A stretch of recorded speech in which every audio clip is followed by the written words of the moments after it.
جب انسان یہ سوچنے اور سمجھنے لگے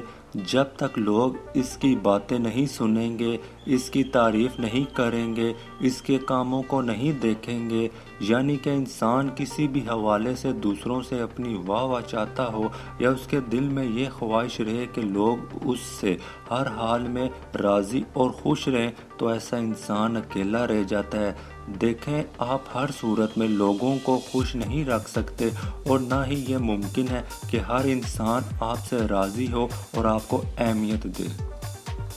کوئی آپ سے راضی نہیں ہوتا یا آپ کو اہمیت نہیں دیتا تو آپ اس کی فکر چھوڑ کر اللہ کی رضا کے لیے آپ لوگوں سے تعلق میں رہیں یا ان کے کسی کام آئے، کیونکہ اگر آپ یہ سوچ کے لوگوں سے ملیں گے، ان سے باتیں کریں گے یا ان کی مدد کریں گے کہ وہ آپ سے خوش ہوں، تو ایسا ہونا ناممکن ہے، اور آپ کی یہی سوچ آپ کو تنہائی اور اکیلا پن محسوس کروائے گی۔